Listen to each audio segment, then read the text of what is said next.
What if ROTOM-FROST was in Gen 1 OU? And also, we're gonna briefly go over Mo and Heat. Now, why am I doing a 3 for 1? Well, technically, I'm not. Yesterday, I did a video on Rotom Mo and Heat, but the video was really bad.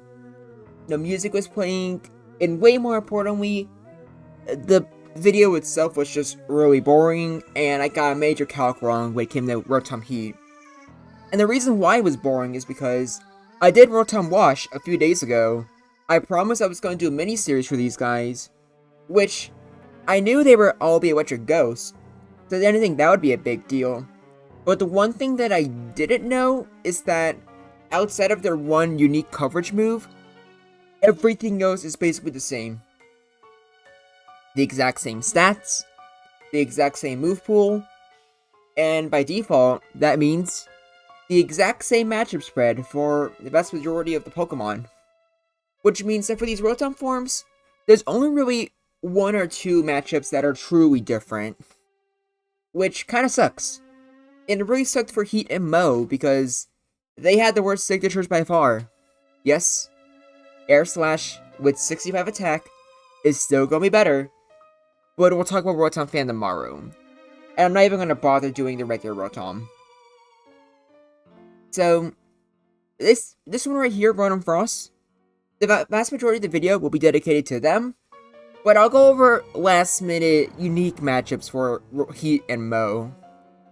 So, what makes ROTOM-FROST potentially the best one? Well, the answer should be obvious.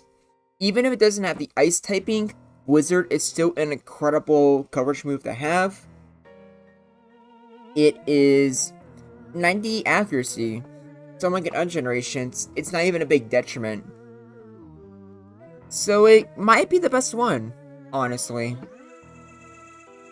And I don't really like saying that though, because since Blizzard doesn't have Stab, Thunderbolt is always going to do more damage, which means Blizzard is mostly used for Executor and Rhydon exactly, but as much as I hate to say it, it's also good for just fishing for freezes, which makes these Rotom appliances even more annoying, because I think it was Zach and Theus that said, with the Rotom Wash video, where I was using like Thunder Wave and Confuse Ray, and when we get to Rotom Fan, either later today or tomorrow, which is using Thunder Wave, Confuse Ray, and Air Slash, he said that the Rotom forms will be more annoying than they are good, and I completely agree.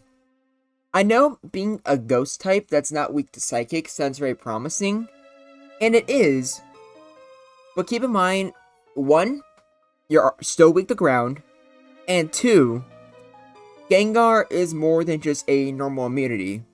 Gengar has Explosion and Hypnosis, it's very fast, it has a lot of things going for it, that the Rotom forms don't really. They can spread Paralysis, sure. They can hit hard against the water types, but that's about it. But at least with ROTOM-FROST, there's not a single thing in the game that can resist both of your stabs. And it's not like Rotom Heat, where you have a huge detriment of your special attack being lowered.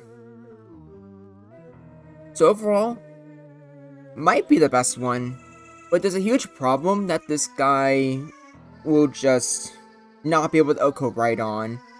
So unlike these other forms where the last move can be pretty extendable, ROTOM-FROST needs to go for Reflect. It needs to have that set up beforehand, otherwise Rhydon will set it to such a low HP, it'll get revenge code by something else afterwards. So it sucks it's kind of limited, especially since all the Rotom forms I really wish they could run Rest, but they just can't really afford it. But it's what you gotta do. You can also just hope for a crit, I guess, but I wouldn't rely on it. Even though with 86 speed, you have a pretty good crit rate, all things considered. Now, I didn't bother making replays for all the Pokemon, but that's mostly because most of the replays are basically identical to Rotom Wash. Blizzard and Hydro Pump will have slightly different accuracy and power, or base power, but that's not really anything major. The damage ranges are still basically the same. So if you'd like to see just a full-on like video explaining just how good Rotom is as a whole, I'd highly recommend watching the Rotom Wash video. And also while you're here, why don't you subscribe? I'm trying to get to 1,000 subscribers by the end of the month.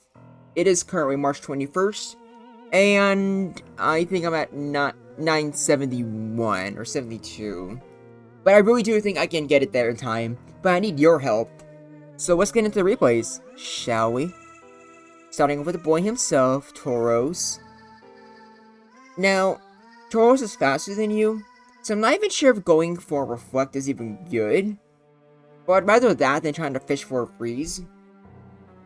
And Blizzard, as you can see, it does decent damage, but Thunderbolt does more, which is very relevant. And that's also part of the reason why, for the most part, all these Rotom forms, minus Fan, probably could have been done in their own video, to be honest with you. On the bright side, it's a lot better against Snorlax. You could try to go for those Blizzards, but honestly, it just kind of makes you a big sponge for ice types. Or actually, no, just Jinx exactly. Because Lapras and Cloyster don't really want to switch on you, now that I think about it. So I guess that's a benefit. But I have at least one replay here where I will show you fishing for Freeze, and it's not very admirable. Not at all, really. I don't think I need to explain this, because I already talked about it with the Rotom-Wash video, but obviously Chansey and any other high special Pokemon is mostly unwinnable, except for the ones that are weak to Electric. But here's one of the ones where it's kind of different, because Blizzard is a 3-hit KO.